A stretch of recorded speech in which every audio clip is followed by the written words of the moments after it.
जय हिंद दोस्तों। आज हम आपको फिजिक्स के इस वीडियो में बहुत इंपॉर्टेंट पॉइंट बताने वाले हैं और आप देख रहे होंगे बोर्ड पर लिखा हुआ है चालक, कुचालक, अर्धचालक। इन तीनों के बारे में आप सुन लीजिएगा। एक पॉइंट लिखा है अर्धचालक, ये आपको तब समझ में आएगा जब ये दोनों चीजें समझ में आ जाएंगी। फिजिक्स की बातें चल रही हैं, ध्यान से सुनेंगे आप। बहुत बहुत इंपॉर्टेंट, बहुत बढ़िया चीज है। चालक किसको कहते हैं, कंडक्टर किसको कहते हैं? इस चालक को हम गुड कंडक्टर के नाम से भी जानते हैं। तो इन तीनों की जो परिभाषा है ना, ये विद्युत धारा, ये करंट से रिलेटेड है, याद रखिएगा। इलेक्ट्रिक करंट, मैं केवल करंट लिख दे रहा हूं बस। ध्यान से सुनेंगे। जिन पदार्थों में विद्युत धारा का संचालन बढ़िया होता है, जिन पदार्थों में बिजली सप्लाई अच्छे से होती है, उन पदार्थों को हम लोग चालक या सुचालक कहते हैं। इंग्लिश में कंडक्टर या गुड कंडक्टर कहते हैं। अब आप समझ ही रहे हैं, जिन पदार्थों में बिजली सप्लाई अच्छे से होती है उन्हें हम क्या बोलेंगे? चालक बोलेंगे या सुचालक बोलेंगे। इसके एग्जाम्पल बहुत सारी धातुएं हैं, काफी जो धातुएं, जैसे आपका लोहा हो गया, सोना हो गया, चांदी हो गया, एल्युमिनियम हो गया, सोडियम हो गया, ये सब सारी जो धातुएं होती हैं इनमें बिजली सप्लाई बहुत अच्छी तरीके से होती है, बढ़िया से। कुछ अधातुएं भी होती हैं जिनमें बिजली सप्लाई बढ़िया होती है, कुछ में नहीं होती है। और कुछ धातुएं भी होती हैं जिनमें बिजली सप्लाई अच्छे से नहीं होती है या बिल्कुल नहीं होती है। जैसे आप, पहले मैं धातुओं की बात कर रहा हूं, जैसे सोना चांदी हो गया, एल्युमिनियम, लोहा, ये सब तमाम चीजें हो गई, इनमें बिजली सप्लाई अच्छे से होती है। लेकिन वहीं आपका शीशा जो है, लेड, पीबी, शीशे में बिजली सप्लाई नहीं होती, जबकि शीशा धातु है। तो धातुओं में अपवाद भी है, ऐसा नहीं है कि सारी धातुओं में बिजली सप्लाई अच्छे से होती है। तो शीशे में बिजली सप्लाई नहीं होती है, आप जानते हैं, जबकि शीशा धातु है।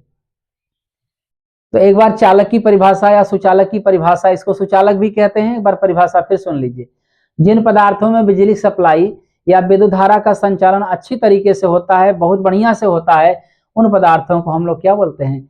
गुड कंडक्टर या चालक, सुचालक कहते हैं। अब बात आती है कुचालक की, बैड कंडक्टर की बात आती है, तो इसका जस्ट अपोजिट होता है। अच्छा, इसका एग्जाम्पल मैंने अधातु में नहीं बताया आपको, फिर से सुन लीजिए तब इसको बताते हैं। अधातु में क्या है, जैसे हम बात करें आपका डायमंड हो गया और ग्रेफाइट की बात कर दें। डायमंड और ग्रेफाइट ये दोनों अधातुएं होती हैं, दोनों ही कार्बन से बनते हैं, लेकिन डायमंड में बिजली सप्लाई नहीं होती है, और जबकि ग्रेफाइट में बिजली सप्लाई होती है। तो अधातुएं भी होती हैं जिनमें बिजली सप्लाई अच्छे तरीके से होती है, और कुछ ऐसी अधातुएं होती हैं जिनमें बिजली सप्लाई अच्छे तरीके से नहीं होती है, बढ़िया ढंग से नहीं होती है। तो क्लियर? ये चालक की बात हमने बताया आपको, चालक में कुछ धातुएं कुछ अधातुएं भी। अब बात करते हैं कुचालक, बैड कंडक्टर की। तो इसका अपोजिट मैंने अभी अभी बताया। तो अपोजिट का मतलब, इसकी परिभाषा जो है, इसकी परिभाषा में अपोजिट रिलेशन है। जैसे देखो, जिन पदार्थों में बिजली सप्लाई अच्छे तरीके से नहीं होती है, उन पदार्थों को हम लोग कुचालक कहते हैं। जैसे ईंट, पत्थर, लकड़ी हो गया, है ना। इन पदार्थों में, जैसे शीशा भी आपका हो गया, कुचालक का काम कर रहा है। डायमंड, हीरा हो गया, ये भी कुचालक का काम कर रहा है, बिजली सप्लाई हो भी नहीं कर रही है उसमें, कुचालक तो बोला ही जाएगा। अब बात आती है अर्धचालक, सेमीकंडक्टर मैंने लिखा है इंग्लिश में। इसकी परिभाषा इन दोनों के बीच में टिकी हुई है। जो अर्धचालक है ना, इसकी परिभाषा इन दोनों के बीच में है। वे पदार्थ जिनमें विद्युत धारा का संचालन चालकों से कम और कुचालकों से ज्यादा हो। कुचालक में तो होबे नहीं करता है, तो बिजली सप्लाई इससे बढ़िया हो और इससे कम बढ़िया हो।